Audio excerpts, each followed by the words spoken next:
Of course. You know, this is what I do.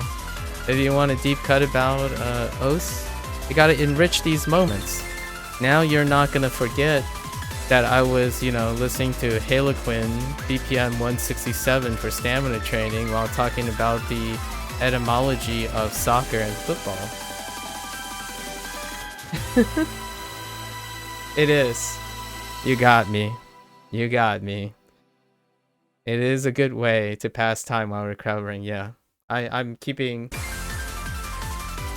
I'm, you know, spending a little bit of time while my arm is cooling down a little bit. Wikipedia says soccer is an abbreviation from association. Interesting.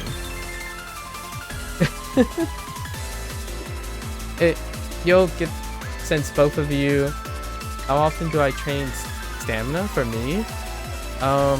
So I did summarize this when I started this again. So if you on day one, if you look on day one, I do summarize these things, but I don't train stamina.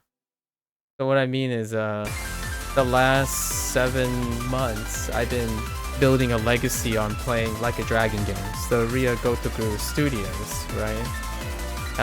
That's the Yakuza series. So I actually haven't played OS in close to a year. That's why I'm posting things from 2022, and I'm doing it now. Only this time I have a finger swap, so now most of the training is on my ring finger.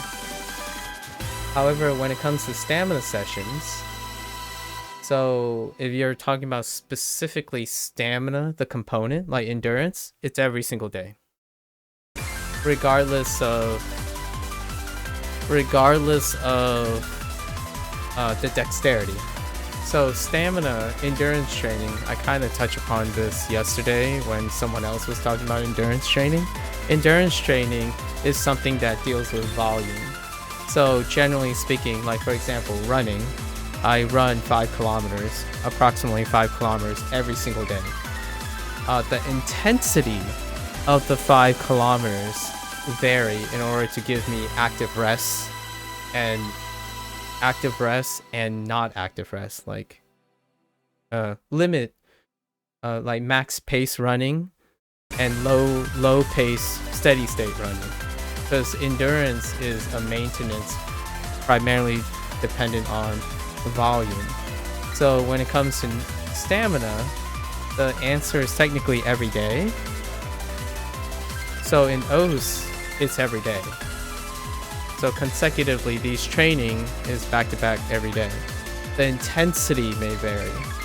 Now, when it comes to skill building like dexterity stuff, only on active days and not active rest days. If that helps with...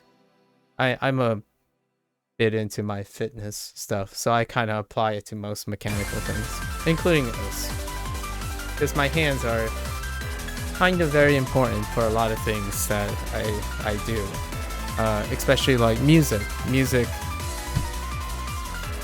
I mean, OS is kind of, it's a rhythm game, but music kind of involves the hands a lot, and drawing involves the hand. So is writing and typing, right? So I do a lot of writing, through typing. So you kind of get in your volume every single day. So in terms of stamina endurance, it's every single day. It's a habit. You need to, in my opinion, a great foundation for stamina and endurance, both mind and body, requires daily upkeep. So going for a walk every day is part of stamina endurance training. You have to form a habit and a natural positive relationship with the idea that endurance doesn't sleep for a day. So like practicing breathing every day, that's an endurance thing. Waking up with good sleeping hygiene, that's an endurance thing.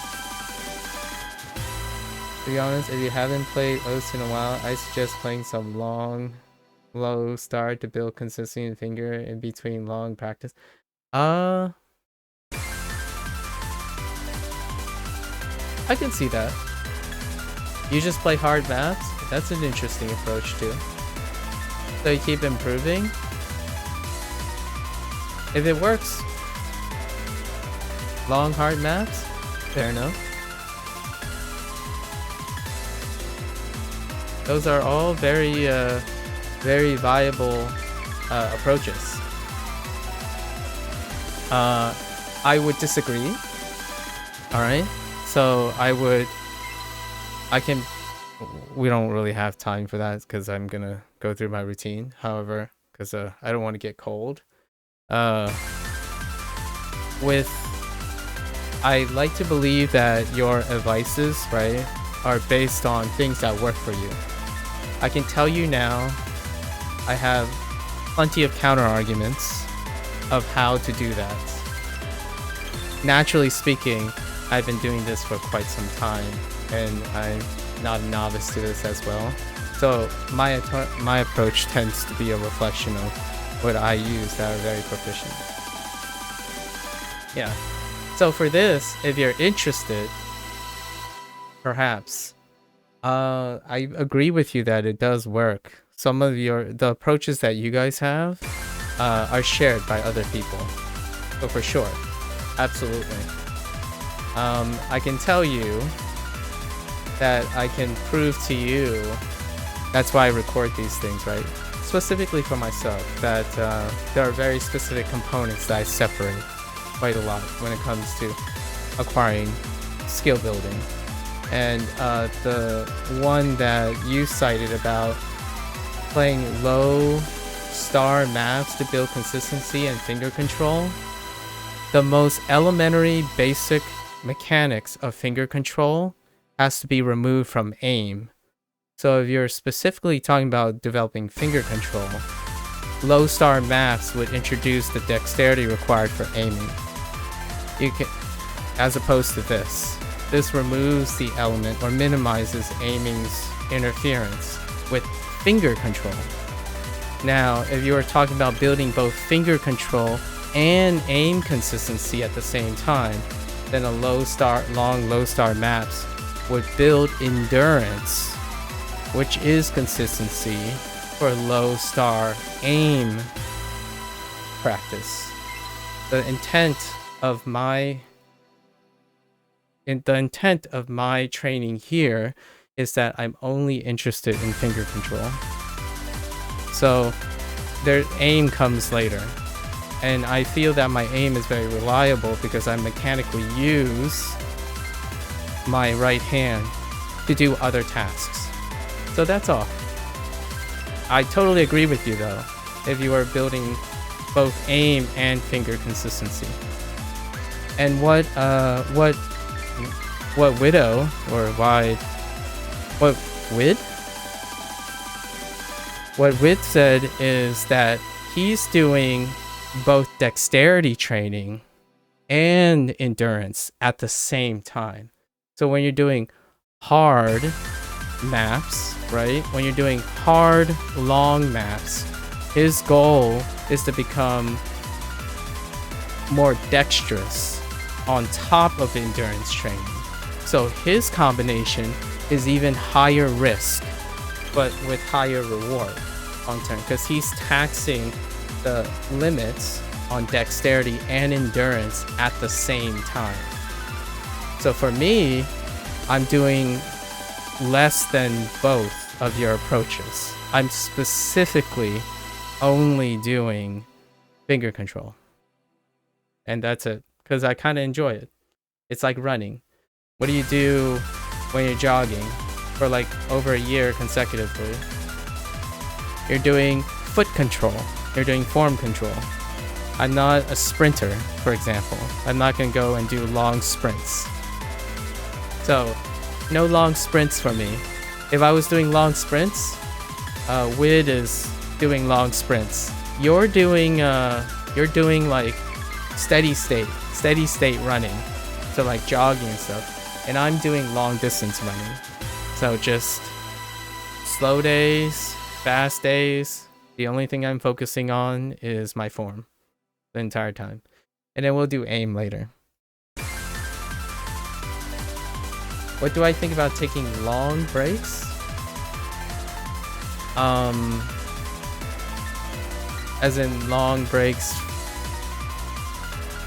9 months off and improve. I took 9 months. So if you're dexterity focused, right? If you're a dexterity focused person and your endurance does not diminish enough, you will naturally improve upwards to a month. A year, sorry. The range of dexterity, the more complex the situation is, your retention is really high. And long rest periods actually increases your efficiency. So we talk, this is a common theme that I talk about a lot of times, even for your mind. When you're doing dexterity stuff, as in, if your endurance is enough for the task, endurance diminishes the quickest. So when you take a 9 months off, your endurance will go down substantially. However, if your endurance is not capping your dexterity, then your dexterity typically retains, if not improves, with rest. And rest can be upwards to 2 months. Like when you're doing a really long physical regiment, like powerlifting, 1 month of deload is substantially average. It's actually on the lower end to deload for an entire month. At the sacrifice of endurance, you can still get faster returns on dexterity training and strength. That's usually the component of biology and psychology working hand in hand. So we're not talking about some subjective thing now, just the basal level of understanding how biology and recovery works. Been more or less for 3.5 years straight without taking breaks longer than 2 weeks. Hey, let me ask you, are you playing Osu for fun? If you're playing Osu for fun, you're not concerned with min-maxing and whatnot, so playing straight is all good.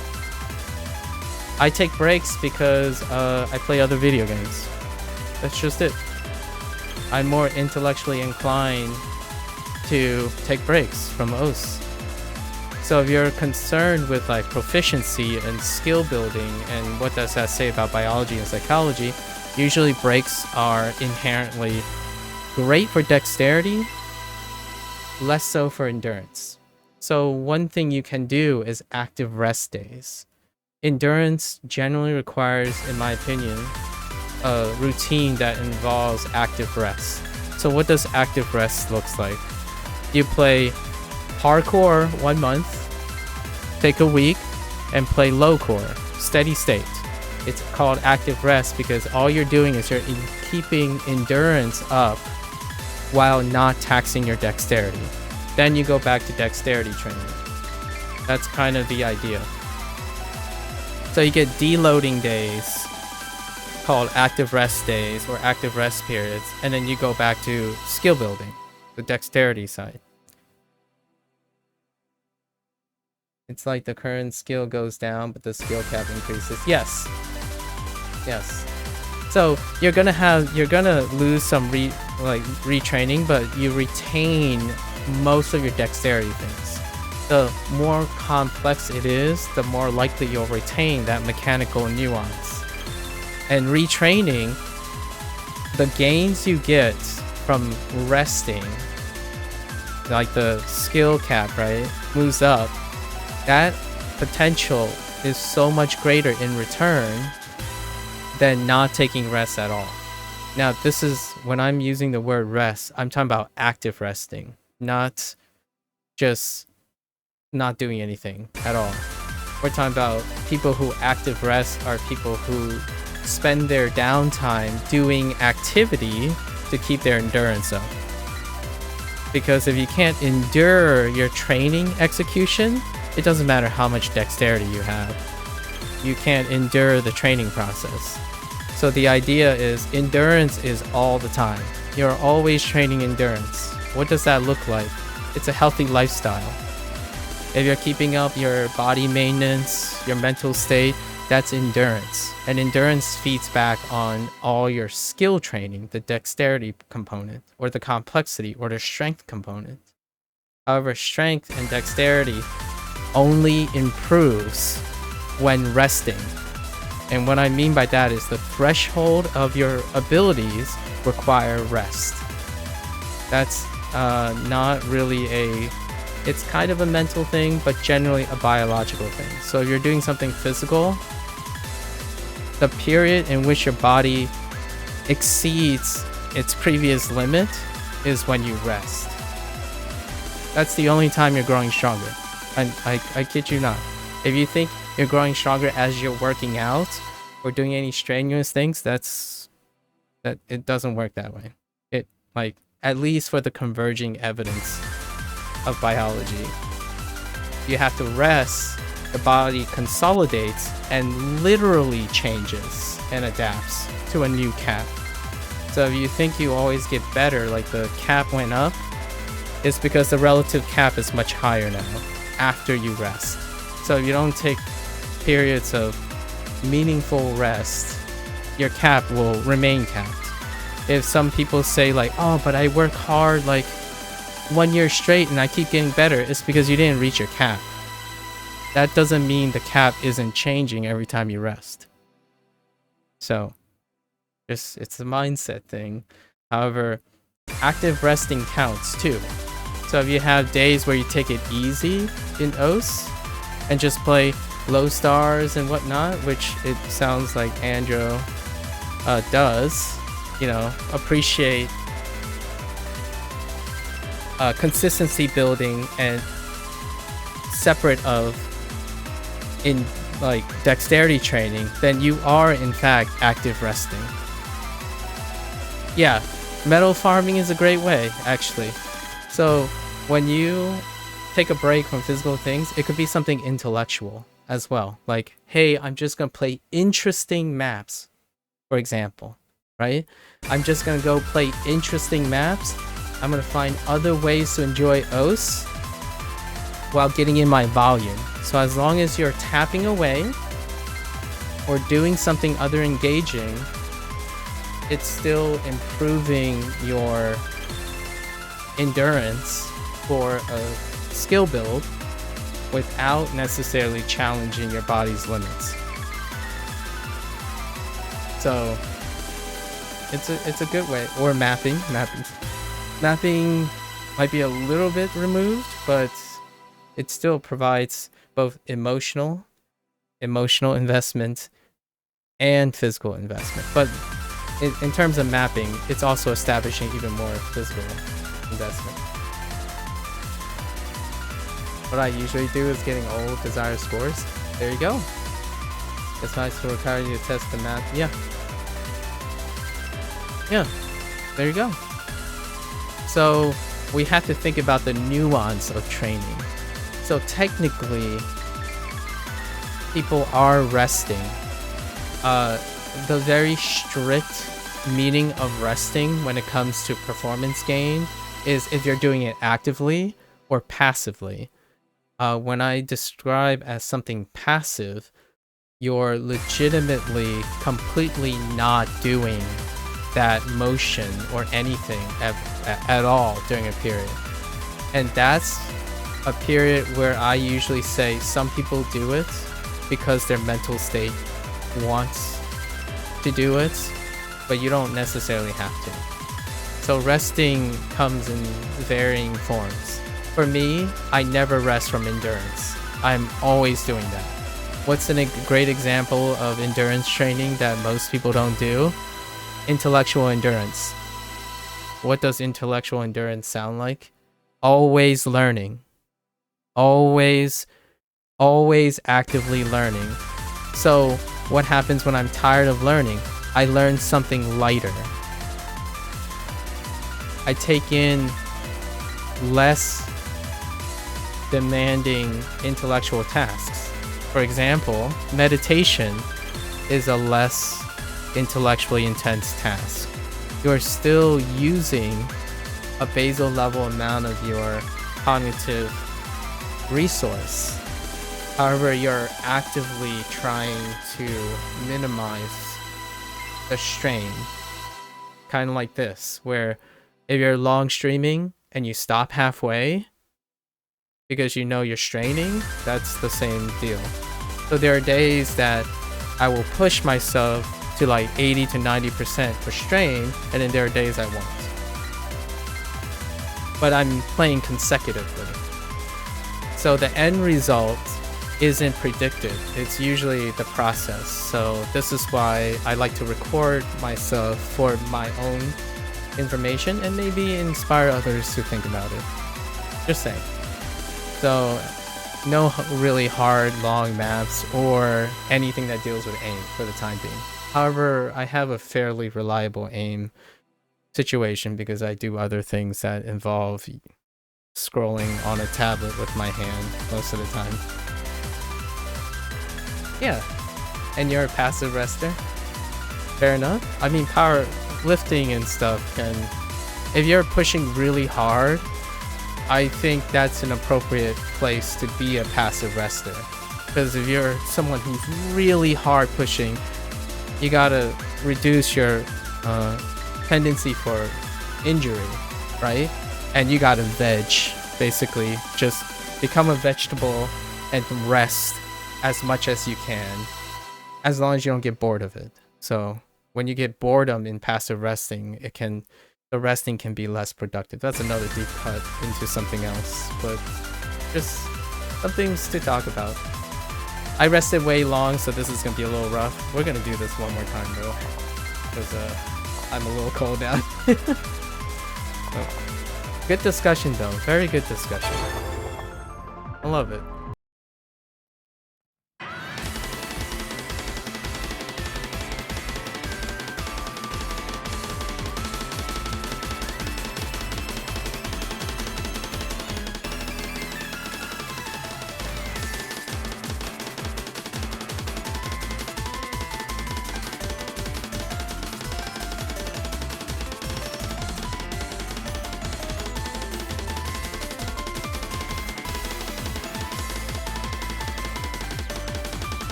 Okay.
Oh, and don't worry about it. Usually, I don't know. Hopefully I didn't give this impression, but generally speaking, whatever I do online, the only reason I'm streaming is the idea of using most of the things I do as a backdrop for discussion. Well, I'm not a performance seeking person. I just like skill building in general. So, it's perfectly alright. Because if it's not today, I'll get it tomorrow, or the day after if I'm really motivated to, right?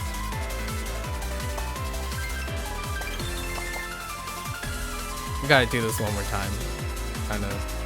Actually, I'll just keep going.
1 ppm fire? Yeah.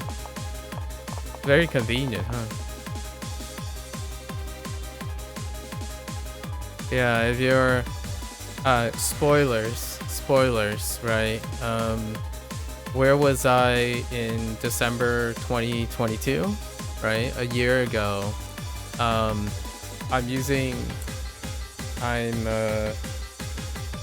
This might be relevant to Fortnite players, but I was an SDer, so I SD'd, right? Middle finger and pointer finger. But now I'm ADing. So ring finger and pointer finger. 1 year. So this is the first time because of equipment. When I started, it was over 4 years ago, on and off. I used a keypad that was made from an Etsy user, and it had 2 buttons. So it was SDing. You can only SD. So now I AD, which is very similar to when I play other video games. So the baseline endurance is very high, but the dexterity is not there. For OS specifically. However, now I have a combination of things that I can use.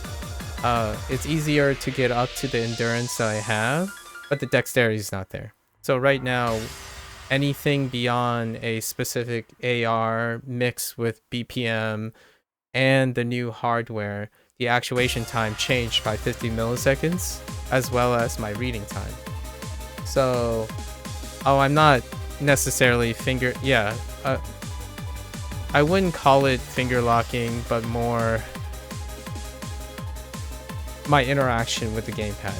This though, yes, this if we're here is generally finger locking in combination with a lot of things. So since due to the actuation time change, as well, my map reading and my timing on map reading is also changed, or needs to be changed, and that's taking a little time to adjust. But it's only been today's day 9, right?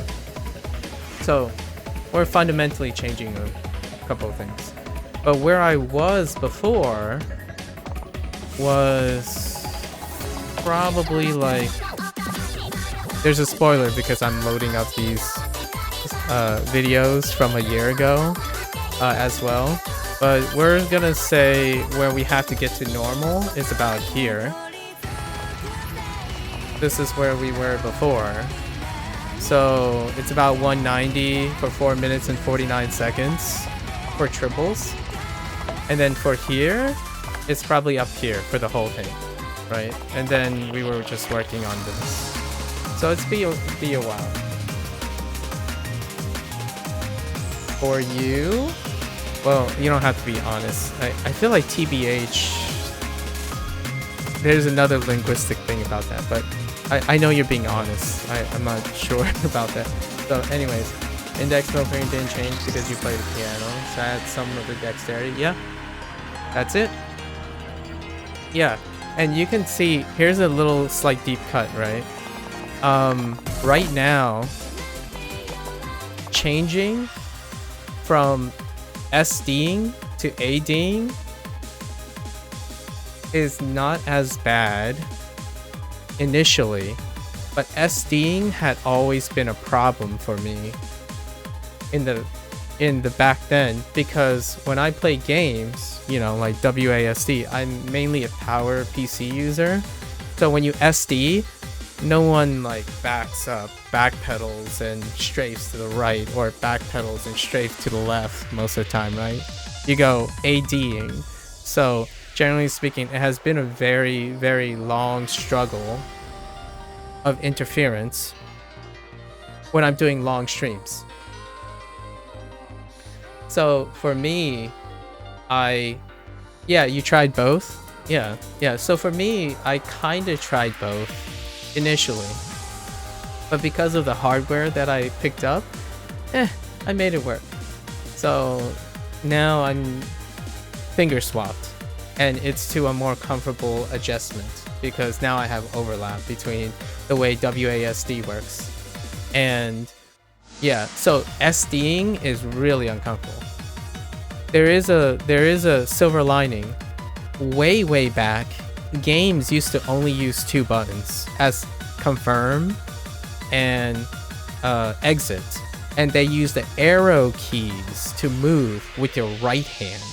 So back in the day, PCs were flipped, actually, where you use your arrow keys to move with your right hand, and your 2 fingers, funny enough, your 2 fingers hit the keys, Z and X. It was actually literally Z and X. So like I still play old retro games where it uses the arrow keys and Z and X for the things. But generally speaking, the most predominant thing, I play MMORPGs, by the way. So every single day I play 2 live service games, and ADing and WASD is the most common pattern. So now it's really fun or intuitive in some sense to do long streams. But now triples are so hard, like incredibly hard, because I do reset triples. So before, I used my middle finger as the dominant reset finger. So these things are incredibly difficult. So we still gotta work on that. But it's fun. It's not... I'm not trying to give you the impression I'm trying to unlearn something. It's just something else I can do now. Like, if I switch to middle finger and pointer finger, it still works. Like, I can still do that. It's just kind of fun to do different things. We're not talking about, like, trying to be the best at anything. We're just talking about doing a lot of different things, because that's kind of my jam. I'm all about exploring and doing different things. So, just a little background on that. But the idea is I'm posting videos of December 2022 and now December 2023 and running them parallel to see what the difference is. On top of like all the different things, but all the map sets are the same. So it's a fun personal experience, whether people are interested or not. But the whole idea of doing this is, it might not seem as fun at first, or people aren't interested, but the idea of content creation is you do things that people didn't ask for and maybe make it interesting. That's kind of what I do. So anyways, just a little bit of a, you know, idea framework. Fun fact, I couldn't learn to switch between single tapping and alternating first when I started, so I just full alternate. That is a very interesting story that I had the privilege of encountering some people with that. In fact, I think people actually stopped, or there, as in they just stay full alternating and just don't explore other things. I personally think is really fun when you guys say you can do a lot of different things. Maybe like, so this is a personal bias. I like talking about a lot of different things. I don't personally empathize with someone who is very, very good at very specific things. This is coming from someone who spent over 15 years in science, by the way. It's still impressive to me. Science is very interdisciplinary, even at the highest level. So if you guys say you can single tap and then suddenly switch to alt, or single tap on 2 fingers, that's kind of interesting. And I kind of want to know how your story on how you managed to do that. I'm working on single tapping 300. Oh, that's funny. Yeah, no, these streams are. Oh, yeah, thanks. You learn single tapping later on? Interesting. I did this weird thing where I single tapped, but I single tap on both fingers. So like I do the single tap, alternate, single tap on the other finger, alternate, back to single tap on the left finger. So like so by the end of the song, if you look at my button presses before, they're even. But I'm not single tapping. It'll be single tapping, index finger, alternate, then single tapping middle finger, alternate, and then at the end it just ends up the same button impress on both hands, of both fingers. To me, I feel here's the imagery, right? When I'm tapping, it's like it's dancing. I'm thinking more like a drummer. Like I'm thinking more like a drummer, less so a pianist, right?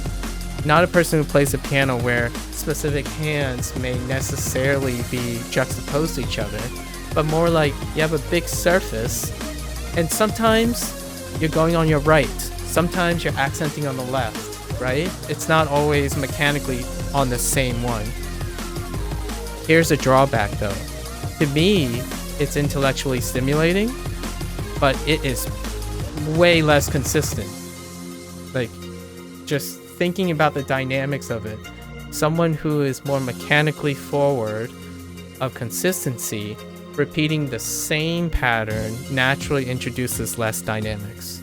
You can get trained, like if you're comparing yourself, like if I had a clone who only starts on the same hand, like the same finger every time, it will naturally develop more consistency at a faster rate than a clone, the other clone of me, who alternates single tapping. Does it matter? Not really, for me, because I'm not concerned about performance. I'm concerned more about the story of how I play. So how did I get to this point? It's more interesting to talk about how I got to this point than where I am now. And I can imagine how it might trip you up on something. Yes. Like, here's a really weird one. Here's a really weird one. I said that I single tap, alternate, single tap, right? But I can't start on the same finger and then start on the same finger in the other way. So whenever I try to do that, everything just hits the fan. like because then I'll immediately, so when I did triples, it created inconsistency where sometimes I start on my index and then sometimes I started on my middle finger and then back and forth. But if a specific map moves certain single tap sections back to back, it creates a gigantic strain going back and forth. So it's so weird, but it's kind of funny because it's a problem unique to me and I like talking about it. I mean, it's fun to talk about problems that other people don't have, right? I don't know. It could be interesting. So all this stuff, all these training and all that stuff, all like the way I do things, they're just to be different because I am different. That's all there is. It's kind of boring if it's always the same. I'm just saying. A thing I can find interesting about my tapping is that I single tap on my index finger but starts triple. Oh, that's interesting. Yeah, that's actually kind of uncommon. Generally, your starting finger is your single tap finger too. Even for myself, I conditioned myself to reset. So do triple resets, right? And it would be the dominant one, which was the middle finger, even though I alternate single tapping. Like, alternate single tapping, not single tap alternate.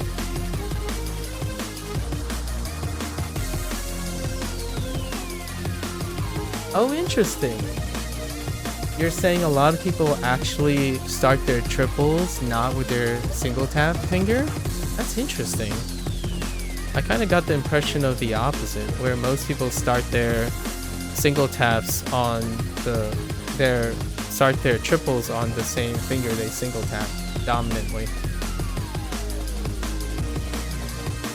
Because it would be their strongest finger. Learning single tap actually taught me how to alternate triples properly. Oh yeah, alternating triples? That's something I can't do anymore. I started with alternating triples. And I found that my rhythm sense is not great. So I couldn't actively be on the downbeat all the time. So I'm more like a drummer, basically. So I feel like as a person who plays the piano, I feel like that's really apt. That you could alternate, you eventually learn how to alternate triple properly. Because as a drummer, if I think about a drummer, right, there's like a fun accenting, but piano players can accent anywhere on any digit. But drummers, you can kind of imagine a drummer having a preference on when they accent things, and it comes with very patterny things. So it's like a 1-2 thing, but piano player has many accent points anywhere. I'm kind of curious, when you're playing the piano, do you ever think about when you accent stuff? Like, because I think it's quite dynamic. A person who plays on piano, like which fingers they accent when they land the accents on it. So that's kind of what I think about when I think about triples. Triples are accented notes. The first note is distinctively accented. If you were thinking about it from a perspective of starting something. So you're like 1, 2, 3, 1, 2, 3, 1, 2, 3, 1, 2, 3, right? As opposed to like 1, 2, 3, 1, 2, 3, 1, 2, 3, 1, 2, 3, 1, 2, 3. So there's no like change in accent. It's always a 1, 2, 3, 1, 2, 3. Just saying. Until one day I decided to fix that because I was basically wasting energy. Here's the thing, right? Alright, I'm gonna deep cut you. I don't want to be a contrarian too much here, but let me give you an alternative perspective. An energy waste is only when you intellectually cannot process the value of it. I'm just saying. So, you don't fix things if you intellectually ascribe value to them. So, on the meantime, when you're wasting energy, you are becoming proficient at something that is inefficient, but not a waste of energy. Because the person who an unpracticed person doing the thing you're doing, that you're saying wasting energy for, you are more proficient. You're more efficient than the relative standard the accurate relative standard that you're comparing it to. So instead of comparing two different methods, you're comparing the same method with your input of your extra energy versus not. If you know what I mean. Right?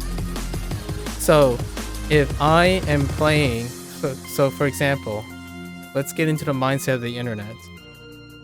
There's a best way to play something?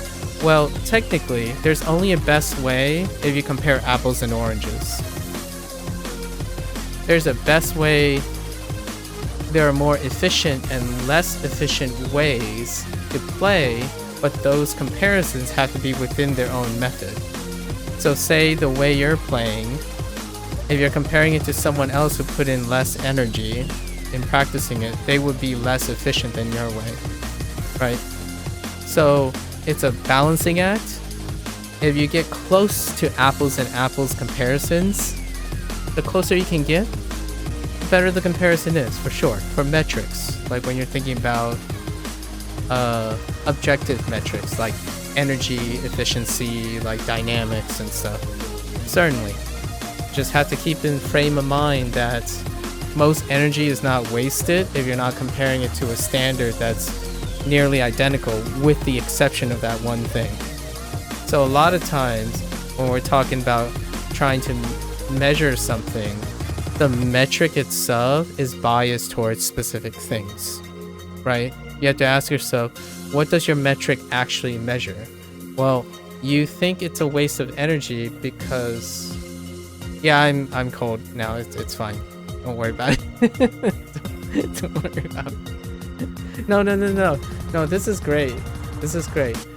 But generally, my accenting is every beat, half beat, 2 beats based on intensity. Oh, that's cool. Okay. Just one last thing. I love talking about music, but I love talking about one up. I love talking about expressionist music. So hear me out. I was classically trained as a violinist, so you know the whole classical period, lots of form, structure, when you up bow, when you accent. Over time, when you reach a level of nuance of appreciation, you typically enter expressive forms of that music. So structure is intentionally broken down for expression. And for me, I absolutely love it when people are self-aware of their expression patterns. As in, yeah, I love, you know, all your classical pieces and people can mechanically play them all the time. I mean, heck, let's throw in a fun joke. I'm Chinese. If you think about mechanical players, especially in the classical music, you probably think of an Asian person, possibly a Chinese person. But to me, there's something so gratifying about watching a musician improvise their own personality. And that's the richness that doesn't get emphasized very often in the mainstream. It's often focused on mechanical perfection. And this is where OS comes in. Like, you're thinking, how does this relate to OS? Well, OS is predicated on a weight system that's dependent on FCing. FCing is a mechanical metric. It is not an expressive metric. So as much as I like OS's gamery stuff, it's a restriction on expression. So what do I do as an expressive forward preferential person? I play expressively. I don't play mechanically very often. And when people talk about how they expressively play, the closest thing we have is, how do you tap? What do you do with your wrists? I can describe the motion that I'm making, or at least try to describe the motion I'm making with my hand. Those are the things that I love about musicians and the top tier, in my opinion, of intellectual creativity. You're not like, it's not to say that you're the best player or the least best, you're just the most creative player. So when you think about content and you think about discussion, you're expressing your personality. When you talk about mechanics, objectivity, and pragmatism, you're talking about dry performance. And dry performance isn't as endearing to me. It's not to say it's not admirable, respectful, and like merit-worthy. It's just, I like when people express their, you know, personalities through their discussions and their way of playing. It's not about the end justifies the mean, like, oh, did you FC it? It's like, great, I'm glad you FC it. What's your rank? You're top 10? That's great. How did you do it? Tell me your story. You know, explain to me the things that went on. What do you do when you do it? Have you remembered what you do? You'd be surprised, but the vast majority of mechanical forward people, we're talking about intuitive, emotional people, tend to be unchallenged or practiced intellectually. So when you ask someone, what are your thoughts today? What are you planning today? I know Wyatt is probably thinking now like, oh wait, I asked Wyatt all those questions earlier. And what I'm fetching for is, I hope you're a really exciting, expressive person, because when you think of pragmatic stuff, you think of ends justifies the means. So like, for example, how are you? I'm good today. That's it. It's the end of that. What I want to encourage often, and I usually share and go back and forth, is try to get the person to really express themselves. I think it's a very under-practiced skill. By the way, my major standpoint in terms of education really revolves around writing and communication skills. So nonverbal writing, public speaking, that's usually, and dissemination of information, because that's a common skill that you are required to be very good at if you know a lot of difficult, well, I'm not gonna say difficult, complex topics like science, right? So naturally, it's awesome that you guys are being incredibly expressive about your stuff. Not just like you throw in keyboard, you know, like the piano and whatnot. That's awesome.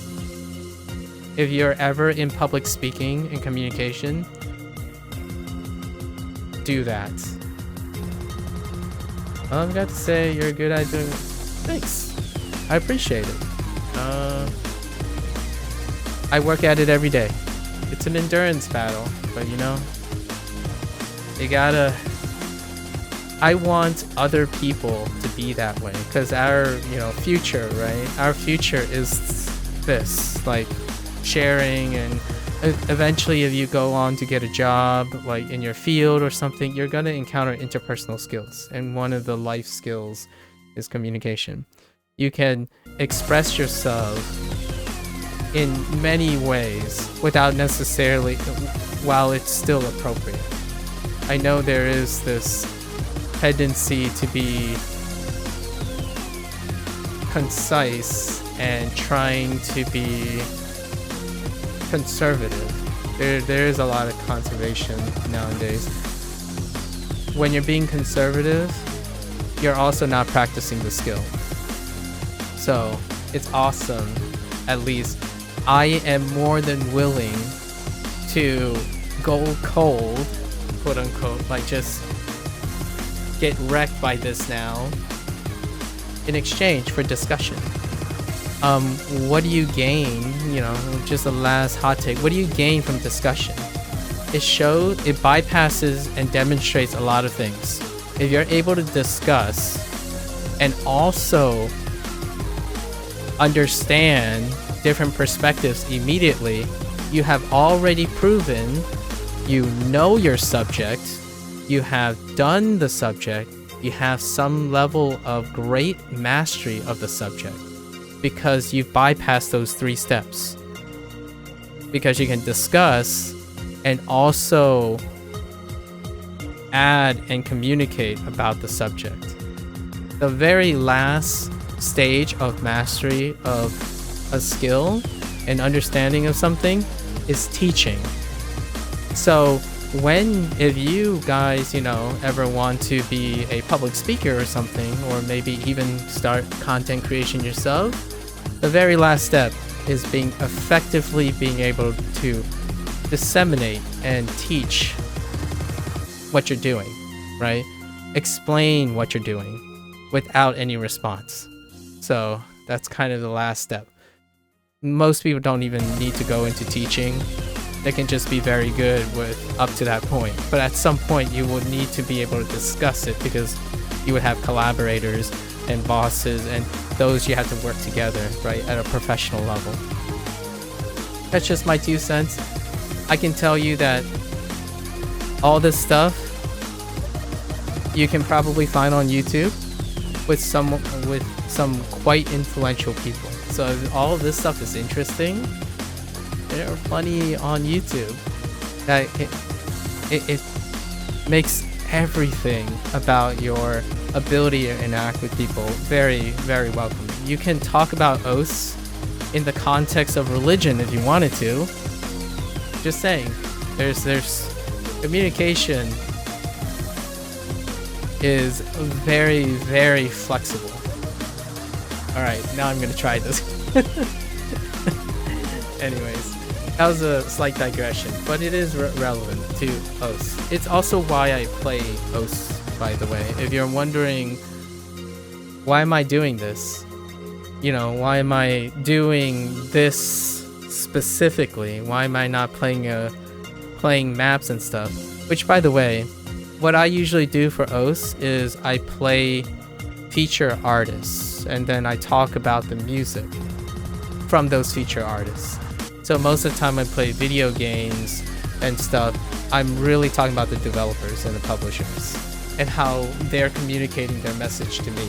Not necessarily how I'm consuming their content or what I'm getting out of their content for myself, but more from their perspective. So when I go and play OS is generally to talk about the feature artists. So I've already done a couple back in 2022, which is Faint, Hyper Potion, Yonen, Millie, Nanovi, and Ramsey B, which I haven't uploaded from last year, but we'll probably continue doing that when I'm pretty okay after 30 days, you know, just reconditioning. Long story short. Well, actually long, I guess medium story. Long. I mean long story, medium length.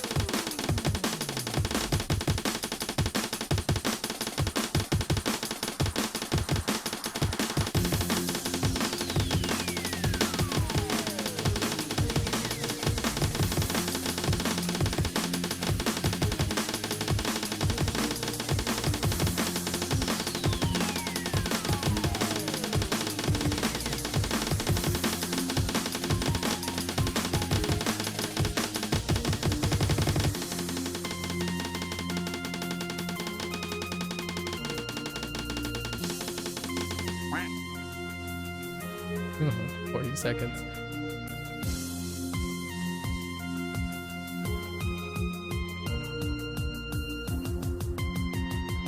Okay.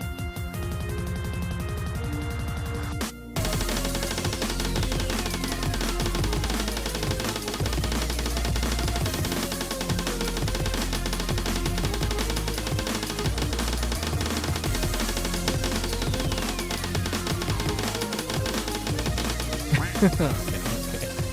That's pushing it a little bit too much.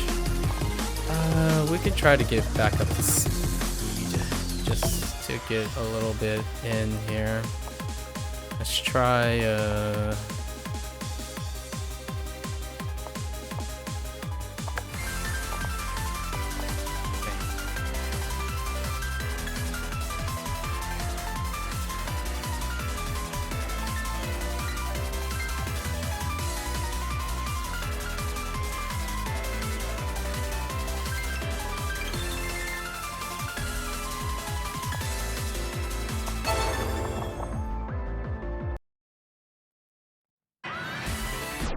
I play FA maps based purely on how interesting their name sounds. Oh, that's kind of fun. That brings in brings in an element of, you know, front cortex simulations. Like, oh yeah, their names are interesting. Brings in a bit of like contextual syntax interest. If a particular name piques your interest, yep.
Anything. Yeah, anything. Honestly, I would add when a map has like incredibly funky range and BPM, I'm also peaked too. Anything that intellectually is peculiar, out from the norm. I'm kind of a hipster when it comes to intellectual stimulation. You really get the neurons firing when something sticks out. Like for example, when you click on a map and it says like 20 BPM, the range is 20 BPM to 260. Like what the heck? It's like, where in the map is it 20 BPM? Yeah, random usernames. Yeah. There are so many ways to explore really weird things.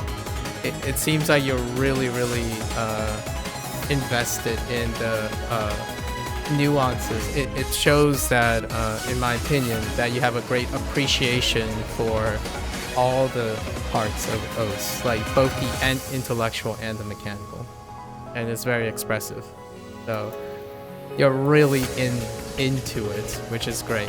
Not like we're talking about, not from a specialist standpoint, where you, a lot of times when you think of like really specialists, they hyper focus on one thing. Like, oh yeah, just how fast do you tap? I'm like, okay. It's like, oh, I tap this fast. So their entire conversation just revolves around that specific element, and it's a gamble they're going to take, because if I'm a person that can't relate to them, that's the only thing that we can possibly talk about, because that's the only thing that interests them. So they won't stay, you know? Like, the conversation, we can't make a connection, because that's all they express, that's all they care about. It is stereotypical. It is, I would say, if you were to try to gauge the level of intellectual complexity of a mechanical game like this, quote unquote mechanical game like this, it is, the community is largely mechanical forward. So they tend to be very specific. And I've already mentioned this when I came back to OS. I tend to write stuff up. I don't resonate with the OS community most of the time because I represent a minority. The paradigm in OS is that it's a mechanical game, and you must self-select yourself into mechanics because the ranking system and stuff, and a lot of it weighs heavier, not exclusively, but heavier on emphasizing mechanics. And because of that, the community self-selects into hyper-focusing on mechanics. So there's less to talk about if you're hyper-focused on very specific aspects. I can tell you about how music is like a lifeblood of a lot of the basics of these mechanics, and that's an interesting topic because music is far more varied than the mechanics of OS, which they use for mechanics. And I did play for rank a lot. I've learned to open over the years. Yeah, you're exploring. It keeps you engaged because remember, when you become a specialist, you have to practice endurance. And endurance isn't just your fingers, it's also your mind. So if you play for rank, eventually there's an asymptote, right? You're approaching and it slows. Then the intellectual stimulation becomes less and less a positive feedback, but more of a grind. And the creative process is what you discovered or have opened up to. The creative process keeps you loving something that you've entered a grind phase for. So, what is endurance? It's sprinkled with dexterity training. Dexterity training doesn't have to be your hands, literally. It can also be your mind. You keep things fresh, you keep things loving, because your mind can do a lot of great things to keep you motivated. So you don't fall out of love with what is empirically happening, which is like a natural state of biology.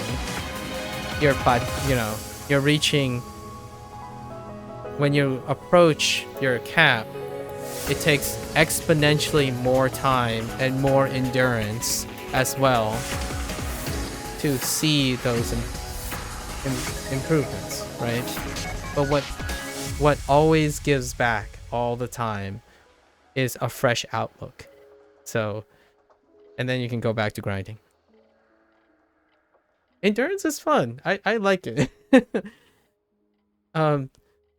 Here's a deep cut. Here's a hot take.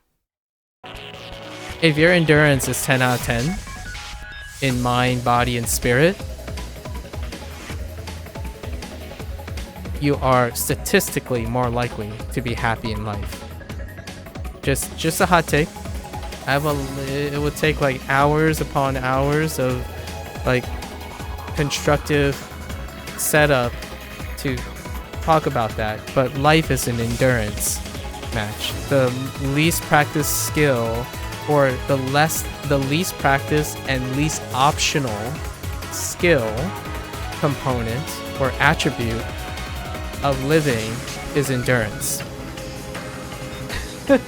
So if you can appreciate endurance, I'm willing to bet I'm on your side that you can be happy in life consistently.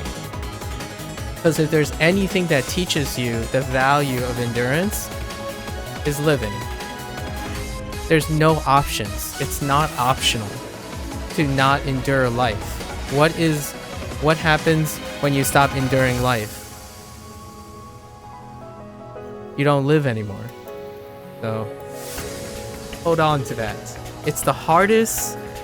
It's the thing that when you don't have a choice in practicing a skill, it sucks. It's the hardest one. So you kind of make compromises.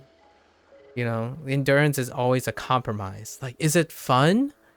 Like, even the phrase fun, like endurance, me, is interesting. It doesn't have to be fun. Like, I'm not, oh, here's another deep cut. Just a slight deep cut. But I don't play video games for fun. I play video games to keep on learning. So, fun is secondary. I still play it for fun per se, but it's not the top priority. It's learning. Learning is an endurance match for me. That's what keeps my endurance up. If it's also fun, absolutely. That's the GOAT. It's extra. Something that keeps me fun doesn't keep me from doing anything. Fun is an extra thing. So if I need to learn how to solve someone's depression, my friend is hurting and I have to help them. It doesn't matter if it's unfun or there's nothing in it for me.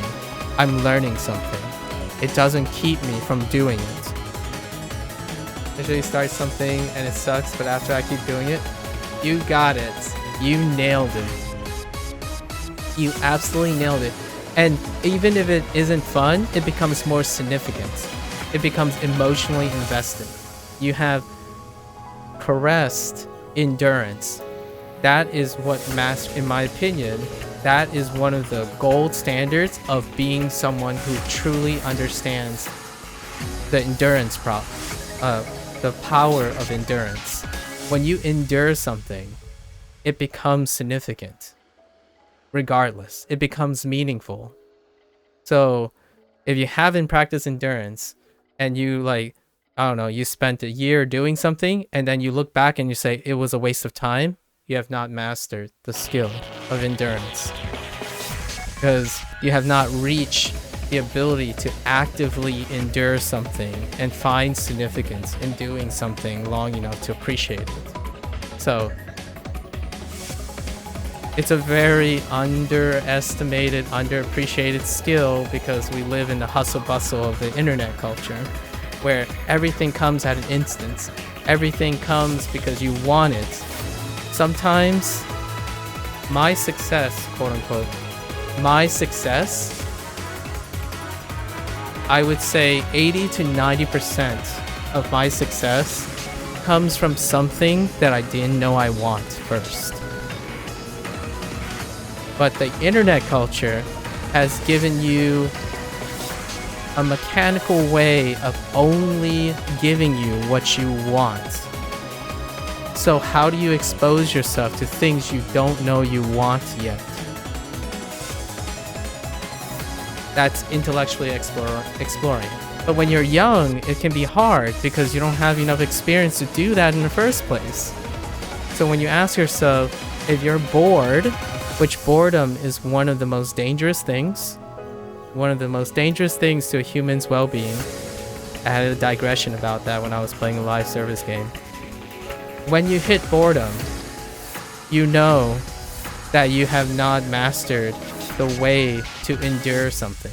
You have not mastered a way to introduce new ideas and be open enough to make those new ideas yours. And that's tough. Because the internet only provides you with what you want. Not what you may want or learn to want. If you never learn to want something or learn to find something important, you don't practice the skill. There's nothing wrong with you. You're not built differently per se, like those people who are happy with anything. You're under-practiced. Most humans, it's a human condition to be able to use that type of coping mechanism and strength with practice.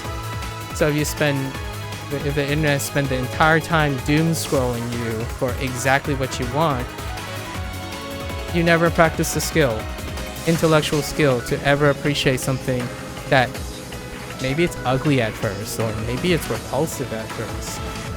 But that's the greatest challenge. It's the endurance challenge. And for me, if there's anything I specialize in endurance. I'm gonna finger lock the heck out of this for the next 20 days, 30 days, 2 years, however long I want. It's not gonna change my outlook. I'm gonna have fun and learn. But specifically, I'm going to learn something. I'm going to take that learning experience and go somewhere else or do something else. I can't fail. I can't not learn something from this. So yeah, if someone's telling me like, oh yeah, you're not improving enough, it's like, I'm not improving enough in the way you might be thinking. But let me sit down with you for like 20 or 30 minutes and I'll explain to you how I can't possibly not be satisfied by the end of this 30-day journey. Because I'm an endurance person. That's kind of like a fun way to think about it. And I think if you're asking yourself, why are you happy? I think a lot of times it's that endurance property. Life is colorful and unimaginatively rewarding when you have confidence in yourself, knowing that whatever you do, it will never be a waste of time. So if you can truly say that, nothing can stop you. Not even talking to someone. You're never worried. Like, hey stranger, if you give me 30 minutes, any additional minutes, you will become further and further attached to me. And that's all I ask. You can walk away whenever you want. I'll learn something. But the longer you stay, the longer you understand that endurance will create sentimentalism. And sentimentalism leads to forever bonds. And it stays vivid in your memory. You don't forget things that you endure. You definitely forget things when they're easily like they're easily given to you, right?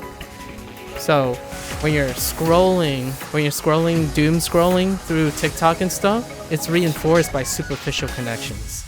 You don't develop any connections with someone.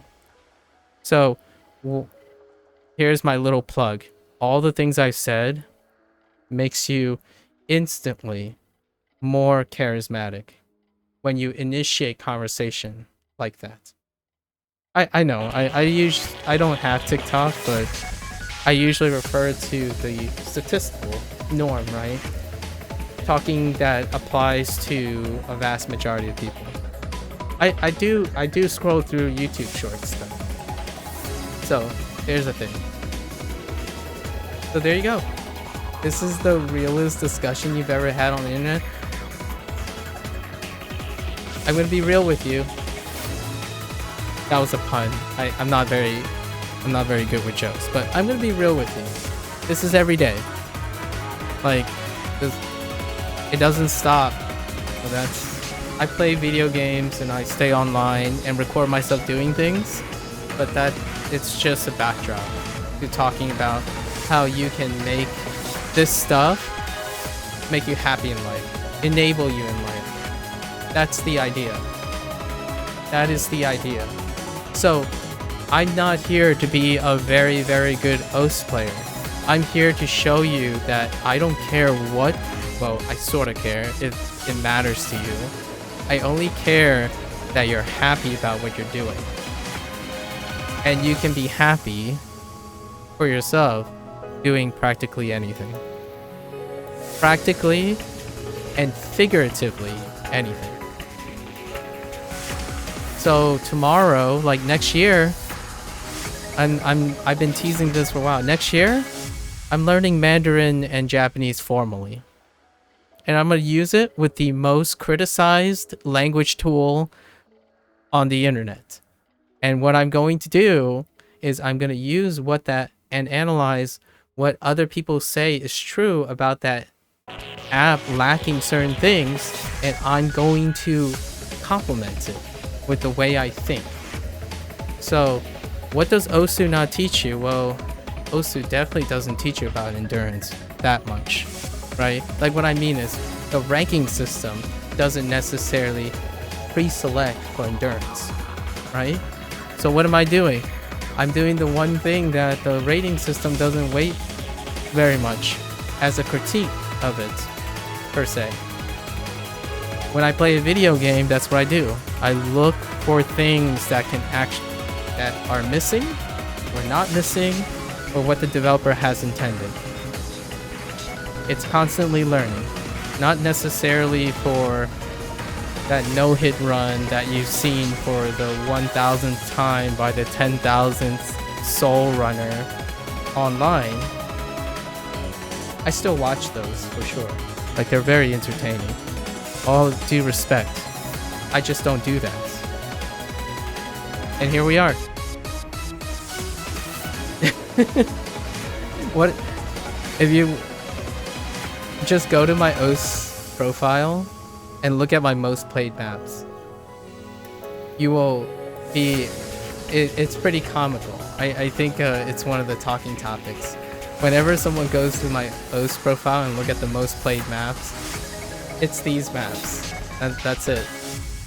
Like, why do you even, how do you even have fun doing these? Well, I think about these discussions all the time while I'm doing this. Now I have to cool down because there's no way we're gonna stretch goals, so we're gonna go into our comfort zone, which our comfort zone is 155 and lower.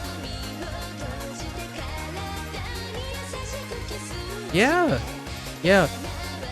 See, here's, I don't know how you're gonna take this or not, but a lot of times when I meet a stranger online, which is very occasionally, by the way, because usually I stream on Twitch and now YouTube,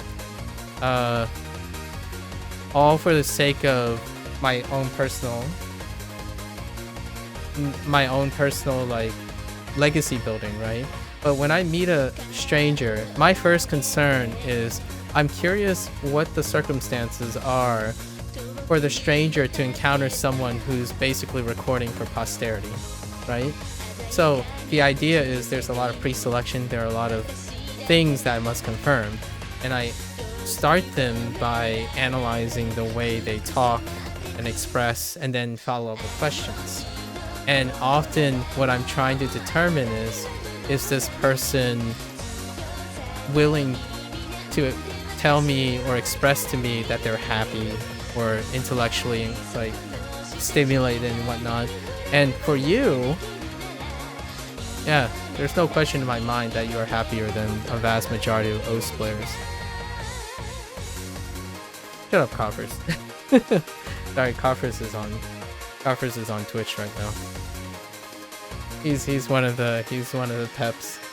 But anyways, that's kind of my thought. Like, here's another thing. Your profile pic on YouTube is a sunflower. I'm taking it all in. Like, I didn't even mention the idea that at least it looks like a sunflower to me. It's kind of a small icon, but I'm pretty sure it's a sunflower. That speaks volumes about the type of personality or type of person in their state of mind to choose. So, you know, there are a lot of little things. Yeah, and that's great. Like, that's what I'm talking about. Those are the things that I love about interacting with strangers. It's the closest thing I can get without stepping outside and randomly saying hi to a stranger. Tell me about your life. A teacher spent, in my opinion, a teacher and an educator is only as effective as their comprehension skills and understanding. So before you go and teach or talk about things, you kind of need to know the person. And that's kind of the idea. Oh, and now you're on Twitch. Well, there you go. See?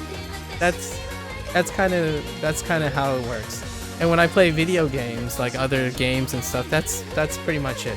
The whole goal is to slow down and just think about it. Peppy created this, you know? And then with the help of a lot of additional people, Osu Laser is about to be released. Or like have rank play, right? Eventually, soon TM. And the idea is someone created everything that we enjoy or like consume. It's such a missed opportunity, not a waste of time, nor is it mandatory, but it's such a missed opportunity not to get to know the person's product and know a lot about the person by the way they express it. Like, what is this UI telling you about Peppy & Co? That is why video games, movies, books, and stuff all feel the same to me in a good way, in a great way, because the challenge, the game of life, is to figure out how well do you know this person, or how much does this person tell you about themselves when you're consuming a product they made.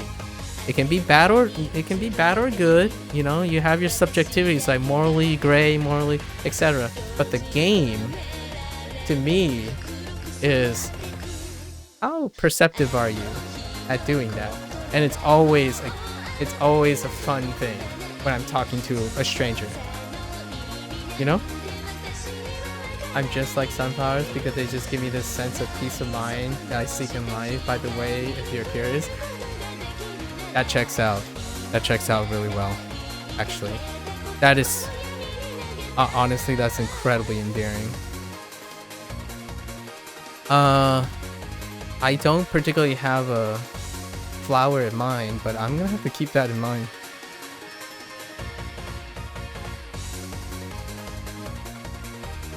I have another poetic twist on sunflowers.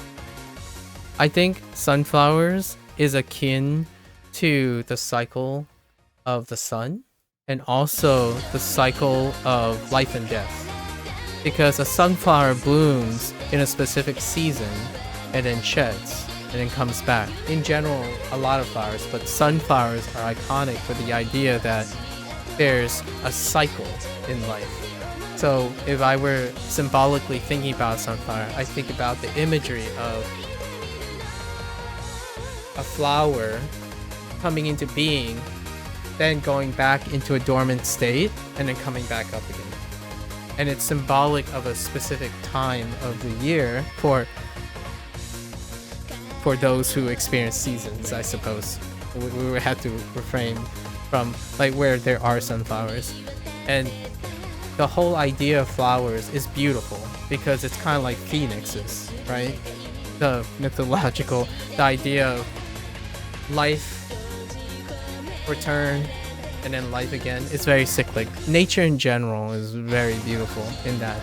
And I couldn't exactly pinpoint the details about sunflowers specifically, but I could say that you would be able to empathize with what I said because you picked an avatar, like a profile pic, that involves nature. And an appreciation for nature tends to be the idea of this thing, like things coming into being and then going through cycles. And that's life. That's what appreciation of life is. In order to appreciate life, you must understand the you have to appreciate nature itself, because nature illustrates that things are momentary in the present. They have beginning and ends, and there's a beauty to that shortness or long, like that period, and a constant appreciation for it, you know. I just usually think of the countryside that surrounds which I live personally. Nice.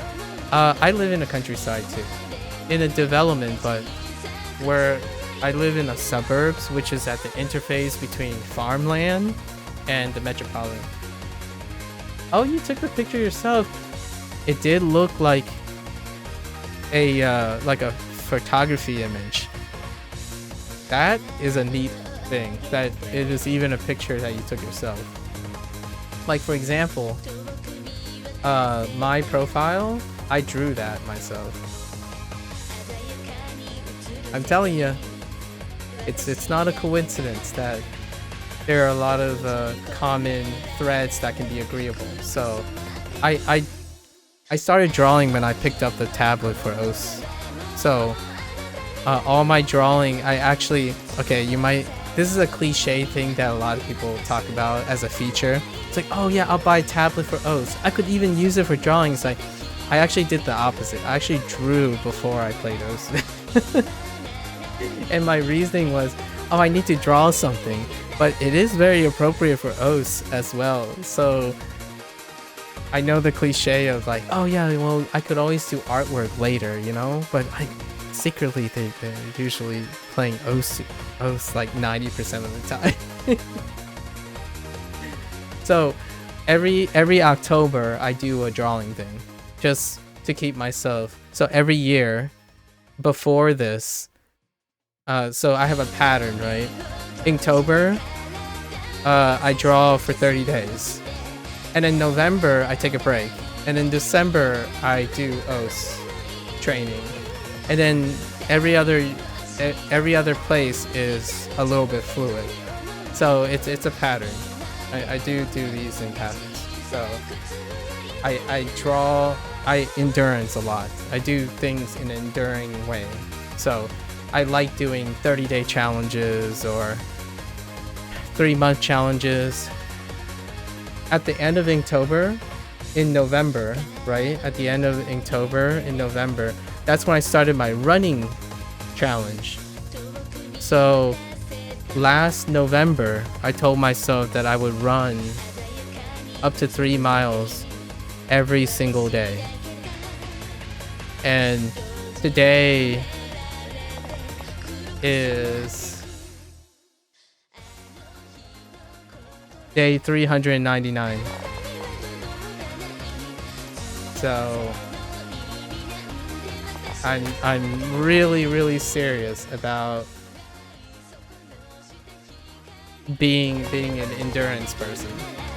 So you can too if you want. You can join me and share with me your way of keeping yourself motivated to run each day.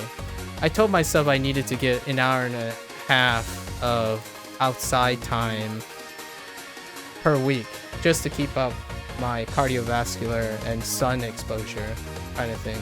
So every day, every single day, rain, shine, snow, below freezing, or 37 degrees Celsius or higher, or 100 degrees Fahrenheit if you're in different.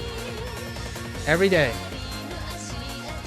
In the almost 400 days so far, there were 8 thunderstorms, 3 snow showers, and last year, it's getting colder now here, but last year there were 7 days that were. Oh, you're Italian? Okay, so we'll stay with Celsius. Last year there were 3 days that were -4 degrees Celsius. So yeah, I'm in the United States and I'm a scientist, so I use both.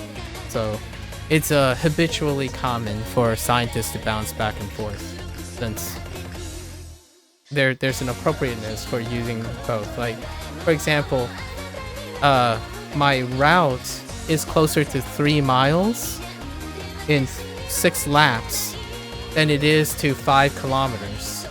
However, if I could have possibly extended it by a little, I prefer to say 5 kilometers over 3 miles. So it's about of convenience a lot of times. So when I talk about freezing, I use 0 degrees Celsius as opposed to 32 degrees Fahrenheit. Because 32 is kind of a gross number versus 0, right? And I do like when we're talking about boiling points and freezing points, 0 and 100. However, when you're talking about like thermometers and stuff, like your body temperature, Fahrenheit. Because your body temperature is very close to 100 when you're thinking about Fahrenheit. So generally speaking, it's like, a little under 100. Fair enough. Or when something is too many kilometers, I would use miles. That kind of thing. So, however, I always ask what the person is using first. Because to me, if I'm the flexible one, it's a win-win because I don't have a preference of use, technically. So I always generally say both and then find out which one is more flexible. And that's part of the whole communication thing, right? I don't say football and soccer, which is kind of funny because that's the conversation you entered with me and Wide. The whole football and soccer thing, that's kind of where our conversation started. Like, it was interesting that Wide decided to use the word soccer, taking into account that I appear American or I sound American, and that's brilliant because that person is talking empathetically as opposed to selfishly, inwardly, and that's a sign of a great communication person. And then I was curious, what did this person study? And they said translation and entrepreneurship in English. It's like, that's awesome. It checks out because it's a skill and a personality that coincides with someone's choices. I am overly concerned about people's success. So the first thing I focus on is when something is not weird, like when someone says, oh yeah, I want to be a great musician, and the first thing they say is they only listen to rock music. That can be difficult. Like, what I mean is, my question I would ask is like, so why only rock music? Do you have any interest in other forms of music? That kind of thing. So I love to explore someone's like peculiarities. Genuinely likely to hope that it leads to some sort of self-exploration. Because when you say you want to do something and your behavior is suggesting you're doing something else, or pragmatically, that's kind of the whole reason of wanting to create content creation. You're trying to get people to empathize with you. And my empathy is, I want people to know that you have the ability to make yourself so much more likely to succeed if you have a particular mindset. And that mindset is to be open enough to encompass all the adjacent things that are involved in your interest. So when someone says they're a gamer and they like video games, and I ask them, so what kind of video games? Just off the top of your head, what kind of video games? And they immediately just name 6 FPSs. All I can think about is, so do you consider other video games? Because if you're saying you're a video gamer, that's different from saying you like FPSs. And that's a limit. That's a limitation in expression. So my goal indirectly, secretly, I tell people every once in a while, what my goal is, I want to communicate and discuss enough that it naturally translates to another person being able to be comfortable and specifically express on their own.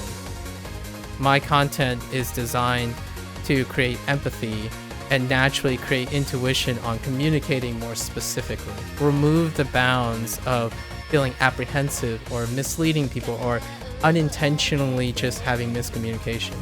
So next time I like to think that that person would be like, oh yeah, you know what? I really just like FPSs. So in the future, when they go and introduce themselves and they have to cut the chase, they're like, I play FPSs. And immediately you gain so much more insight into yourself and express things concisely without having to like run into time, like too little time, misinterpretations, a flurry of other questions, and then it leads to frustration about miscommunication, all that stuff. I like playing a great variety of game too, by the way. I don't just play OS, though it might sound like I did when I played for 3 years straight.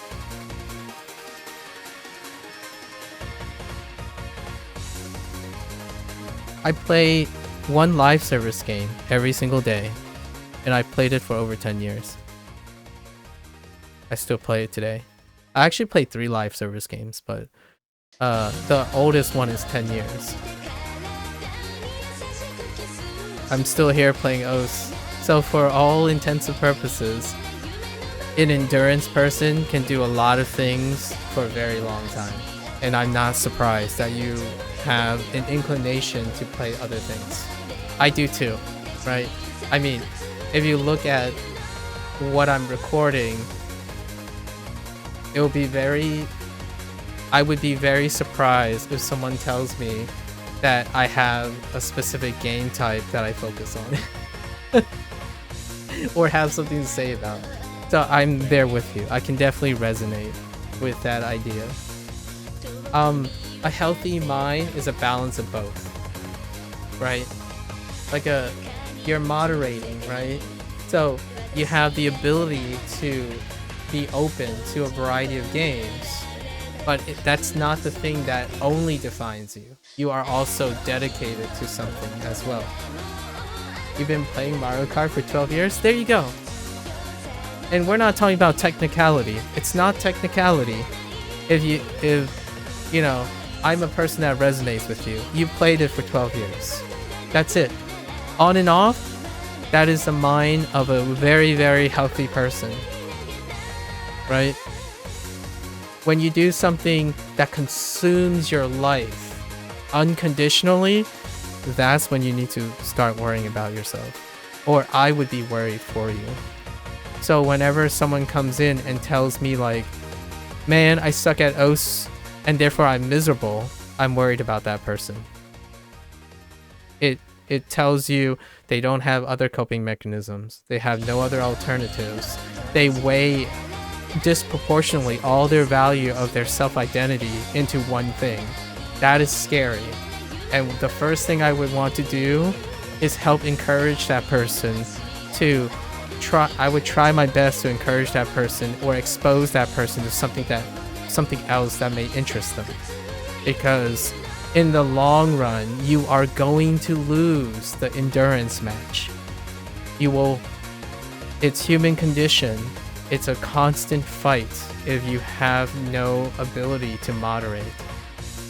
And it's without question, people who have long discussions and have lots to share are healthier and consistently healthier. Because if one thing fails to them, there are plenty of backups. With that said, an even healthier person is the ability to stay committed to something, but have the option of leaving and coming back. And that's what you just discussed. On and off. Why did I stop playing OS for 7 months plus? Because I can. Did I technically stop? No, I didn't. I watch OS. I have a friend who plays OS every single day. Like almost literally every single day. I'm still exposed to this. I'm still connected to this game. I don't have to literally play it. I can walk away and come back and still feel incredibly passionate about it.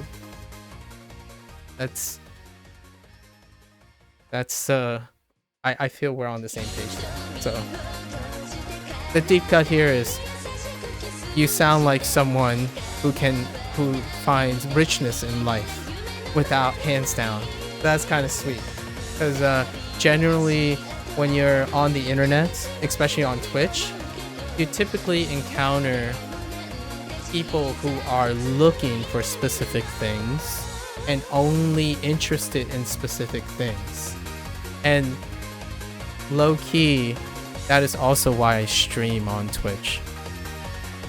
Because I think that if there's anything I can do unintentionally or maybe intentionally, is that I can at least try my best to encourage the people who I'm specifically talking about that pre-select themselves into Twitch to look for more things to escape reality with, to endure life a bit better and see that it's more vibrant, even within their own specific thing. So I want to communicate, at least if someone bumps in and sees me playing OS, I want to at least leave them with an idea that there is more to OS than just your PP. That sounded a little lewd, huh? But you know what I mean. There's a lot more, and you can get used to that. And you already said most of it, like how you pick maps and different names and other things of interest. So I'm sounding like I'm just pandering to you. But that's great, because now I know there are actually people who enjoy OS that isn't that. But one thing we have to be real with ourselves here. The vast majority of OS community is not that. It's not what we're talking about now. If it was, reality would say that I would be more popular, right? Because more people would resonate with me, but that's not it. I don't resonate with the large majority of the OS community because I don't suffer the same things they do. Like, it sucks to say that word suffering because I don't suffer when I'm practicing things. But generally speaking, a great large majority of the OS community is self-inflicted harm. And what I mean is not physically, mentally. It's such a demanding task to do the in-the-box thing that the ranking system does. And it hurts them. It's self-inflicted. And eventually they get depressed, unmotivated, and, well, it's the internet. So there isn't anyone to help you with that, right? The best thing you can have is an influencer showing you another way to enjoy it. And that's what they do. That's what they do. Other influencers try to find a way to enjoy OS that allows OS players to forget momentarily or distract themselves from feeling like their rank messes with their value in their life. This is a life skill, right? By the way, the thing I'm thinking about is a real life thing. When you get stuck on not moderating, comparing yourself to your next competition, it will eat you it will eat all of your motivation up. So it's a balance between engaging yourself for your own personal enrichment while at the same time being grounded by what you can observe. And successful people tend to have characteristics of that. Oh, you were like that too. I'm so glad I got out of that. That's great. And I can see that. And generally speaking, here's another meta. I'm glad that you were able to find your way out of that. The internet doesn't provide that. It doesn't. It's actually trying to keep you from doing that. And that's why there's a whole debate and controversy about what Google and etc. are doing. Is it their responsibility or not to condition and normalize overexposure to complacency? So in a way, the internet is programming you to do that.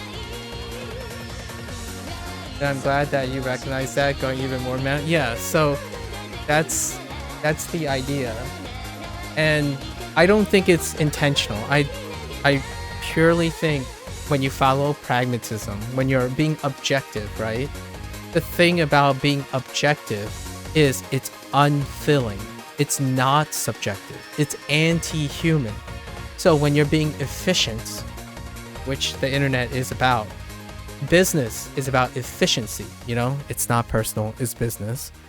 When you keep focusing on being objective, it becomes more and more void of subjectivity. However, thankfully humans, when the problem becomes big enough, humans as a whole tend to normalize that with an infusion of subjectivity. So nowadays you can see an uptrend in like things to do about it.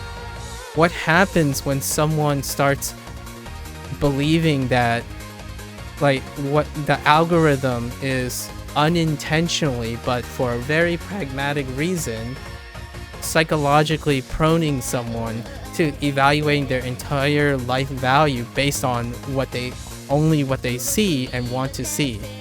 Well, when that thing fails them, they have no other options. So who's responsible for that? Is it the responsibility of the platform? Is it the responsibility of the end user? Is it the responsibility of the parents? My personal answer when it comes to human things is all of the above. And it takes all of the above to create a balance. So I imagine in the future that what I'm doing now, in my opinion, what I'm doing now will become at least a smidgen more popular, which is playing a game, doing things that everyone else is doing, but make it seem like it's not the best thing or the only thing you should be doing. It should be an avenue for someone to explore what works for them. Because the internet hustle culture, what sells on the internet, what the algorithm suggests is you literally, I kid you not, go on YouTube and search how to be popular on YouTube, how to be popular on Twitch. Your first advice you're gonna get is tell your audience what they need or what they want. That is legitimately how you get ahead, and pragmatically speaking, it works really, really well. What is the consequence of that? Well, you're literally conditioning your community to be that, exactly what you want. And what is it what you want? Everything you know. So what happens? It's the only thing those people will be predominantly aware of is everything one person or one set of organization wants you to know.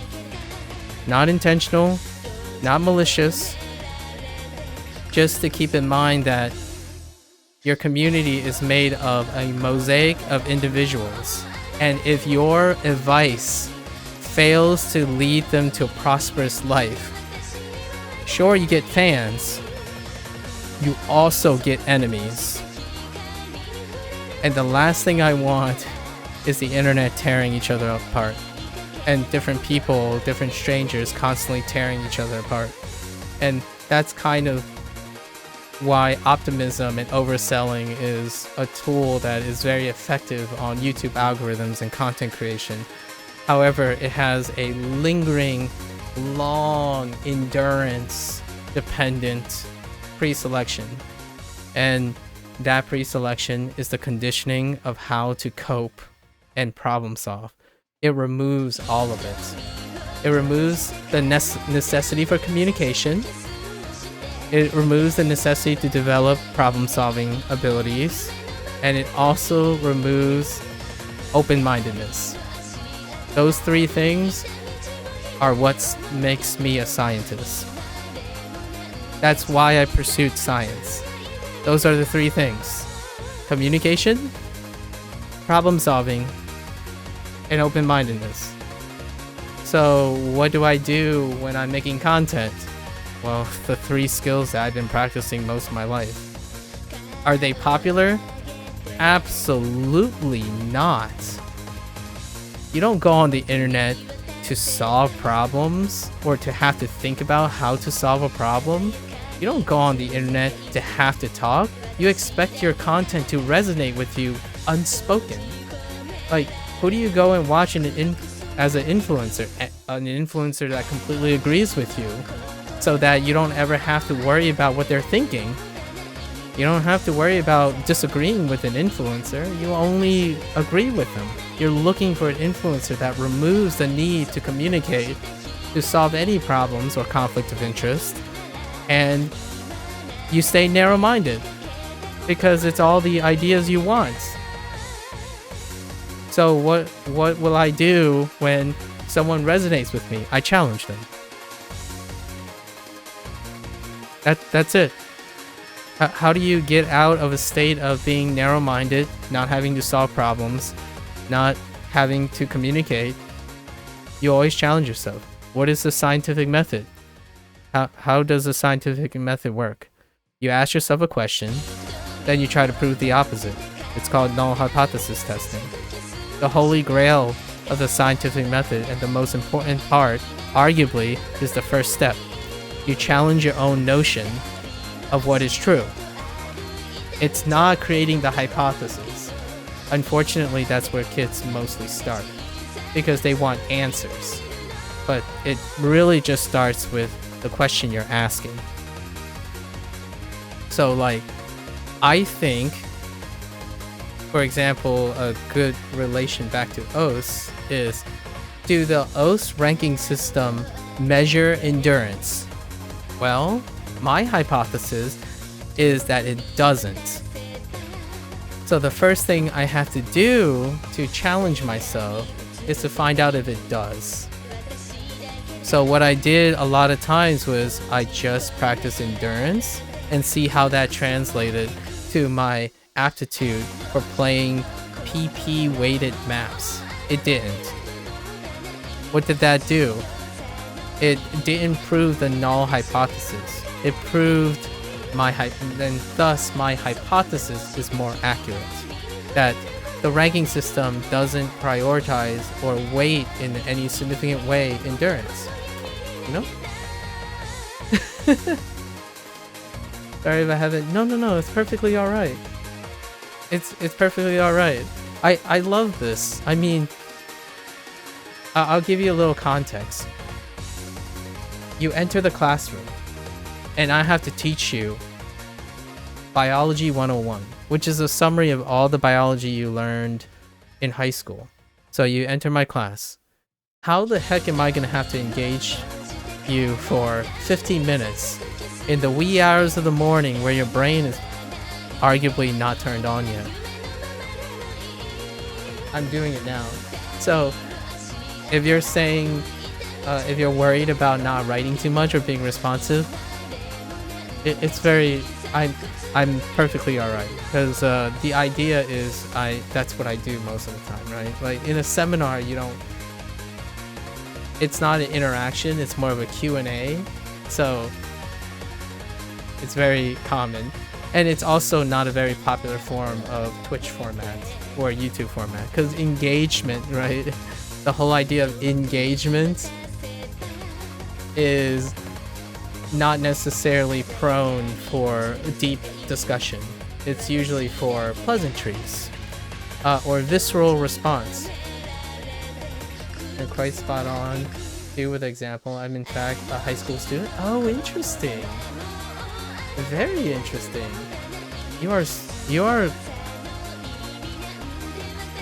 Here's a funny thing about that detail.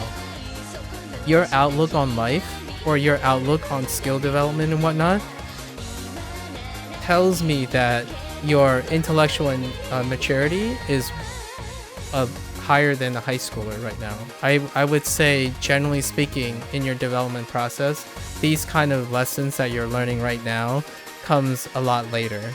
Like when you are obligatorily being exposed to something that's outside your immediate environment. Because as a high schooler, you know, you're with family, it's in a smaller system, but how you utilize and you really exited out that phase quite a bit. Generally it takes about like college or leaving the nest, where you start traveling and being exposed to other things, that you discover that thing that we were just talking about, getting out of the rut of a ranking system, like the pros and cons of a ranking system, or the pros and cons about specializing in a task and balancing it with taking in new information. That's pretty awesome. What are you gonna do after high school? Do you have a plan? I imagine you're like at the latter end, so maybe junior, senior. It might be your 4th year or your 3rd year, depending on like how European education system works. But you're probably 3rd or 4th year and thinking about college soon, or maybe whatever your career is soon. You're a senior? Okay. Yeah, I enjoy also talking to older, more experienced people. Ah, okay. Well, congrats on making it to senior. 5th year? Yeah, I'm never, you know, I can't take for granted the differences in educational system. So it's often a guess, and I want to make sure that I'm not making any poor assumptions. So that's great. What's your plan for the future? I'm gonna do this a little bit. I'll let you type while I do this. I think I can do 150 pretty okay. We'll wind down. This is a life lesson. Oh, this is a life lesson if you can see it. And I'm not just talking about 727 here. No? There's an Osu pun in there. For you hooligans.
So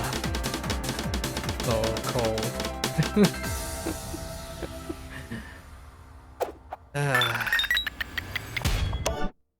Let's do this. This is This is fair. This is just pretty relaxing.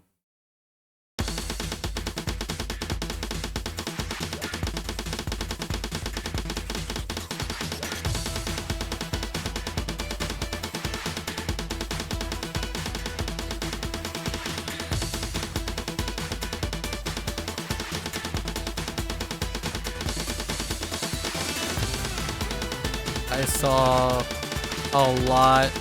I saw a really interesting text at the corner of my eye. I'm resisting right now. Give me a sec.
Math and physics related stuff. Well, music production? Ooh, that's an interesting flex.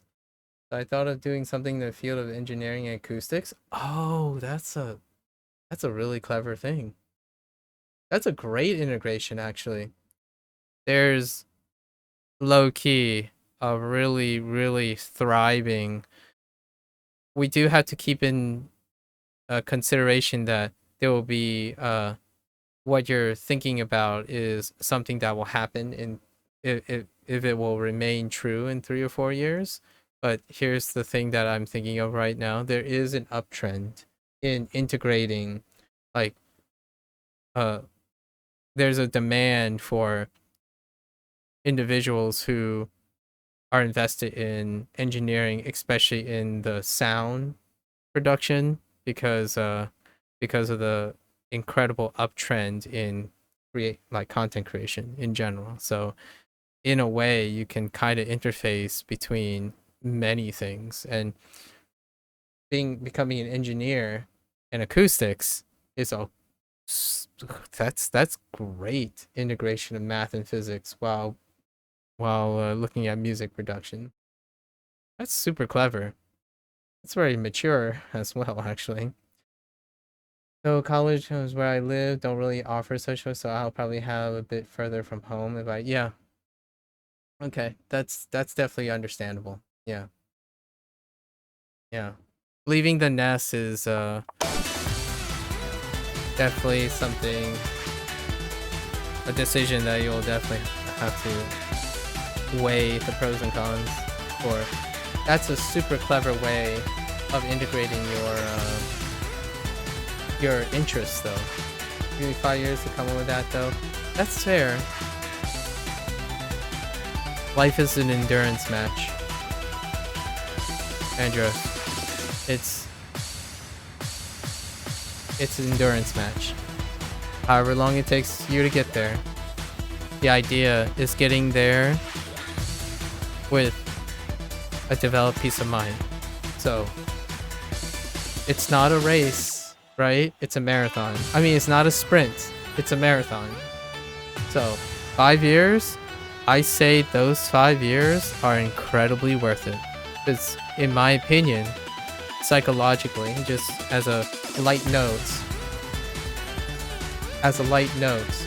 those 5 years allowed a proper amount of inspiration and thought that allowed you to make a decision that is incredibly considerate of a lot of things, right? So however much experience you require, people vary in the amount of experience they require to make a decision. And it sounds like a really great decision. Here's something to contrast with. I had the privilege to, you know, be like a teacher of some sort to a lot of college students, right? Most of the people, if you ask them, it's like, oh yeah, so why here? What interests you? I did it because I was told.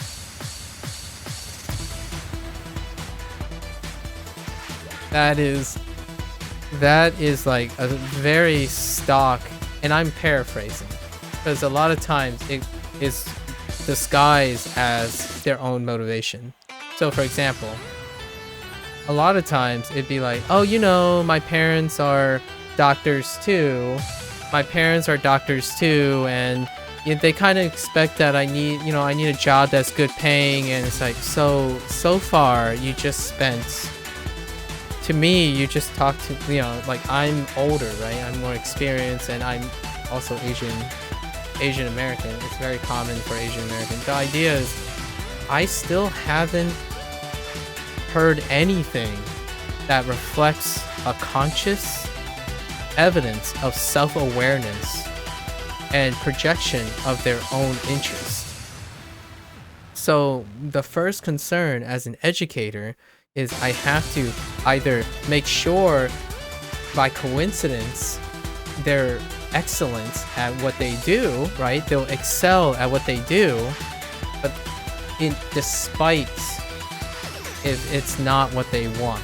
So the first thing I had to do is literally check for the thing that I was talking about. Can they learn to love this thing that is most definitely passed down by their parents? Because that can work. That can work really, really well. However,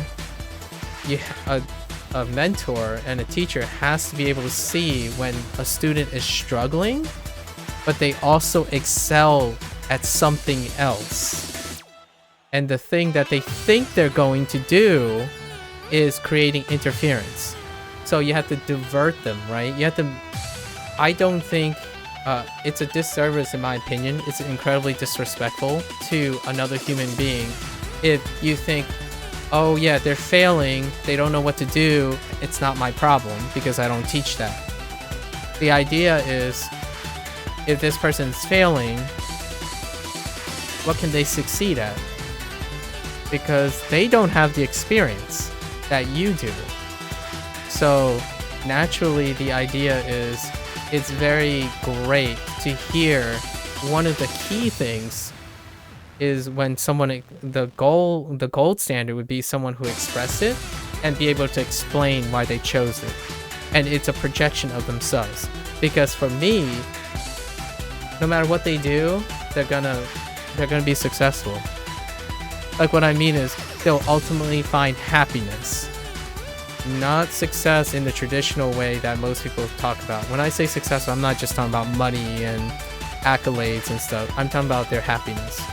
If they express to me immediately that they want to do this, and they can explain why they're interested in it, and it's their idea, it doesn't matter what they do.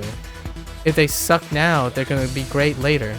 The idea is, that's the gold standard, right? So not all kids, I would say the vast majority of kids that enter college are even at that point.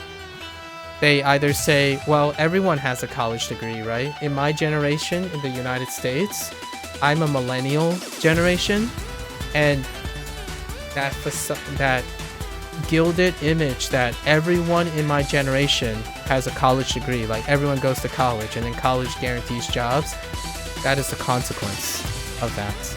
The idea that since everyone's doing it, you do it, and it creates consistency. Well, it didn't. I'm just saying, like, brutally, statistically, it really didn't.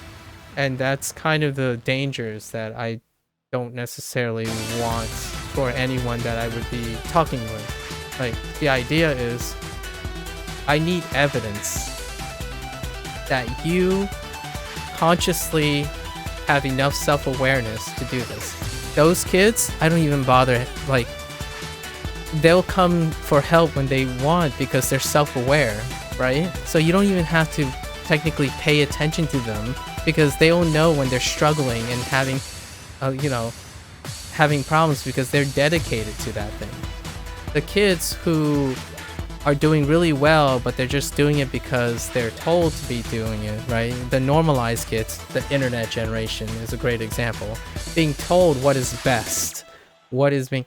Those people, you have to make sure that they have the dexterity and the natural inclination to make it work. Because if it doesn't, they have no fallback. They didn't spend enough time exploring themselves yet. So in hindsight, you make sure that they either are already on board or they're not. If they're not, then you want to ask them and explore. You want them to explore other alternatives while doing this. And instead of shooting them down right away, leave it open for them to be able to see if they can make it work. But at the same time, you have to look out for those younger people. It's like, okay, I understand you're really good at this, but I'm a little worried. I'm just a little worried because everything you said so far is kind of like you were already roped into it. So let's spend a little time making sure new ideas come in so that just in case, because it's absolutely devastating when a young person who only knows what is being told to do reach adulthood without any form of self-awareness or self-expression. They will be unable to tell you that they have a problem, and they also will be unable to solve that problem on their own. Not because they're incompetent. Not because they're incompetent. It's because the order of operations matter in life. Life is on a timeline. You have limited experience as a kid, and those experiences can be all in a box if the system creates that. It's not, if you don't have a choice in the option, then you can't possibly be proficient at it. So that's what I worry about most of the time. Especially if I'm streaming online and I'm playing a game that's dominated by younger kids, right? So generally around high school, maybe first year of college, usually high school or lower are the dominant age group in OS at least. So this type of conversation I have a lot of. So I tend to focus on this because it's very relevant to kids, like especially your age, kids your age. I don't speak like this, by the way, anywhere else. Oh yeah, you're in Italy, so it is definitely... I don't know if you still have school. Do you have vacation yet? Yeah, it should be midnight. Yeah, 6 hours away. The thing about income is also pretty relevant too. A lot of my classmates want to do engineering because they say it pays well. Yeah. Yep. Well, it was a nice chat. Thanks for hanging out. I hope so. I think you're incredibly mature for your age. And there's nothing that can stop, like, I don't want to give you a false sense of security because you can get unlucky. Life is lucky too, so there's a luck factor. Oh, you have vacation in about 2 or 3 weeks? Okay. Well, I think you're incredibly seasoned, for sure. So, hopefully that... It was a nice chat. I really appreciate the share. It gives me something to talk about while playing OS. Yeah, sleep well. Thanks for hanging out. Good luck. Good luck with the rest of school and final, like, midterms or something. Get ready for the exams.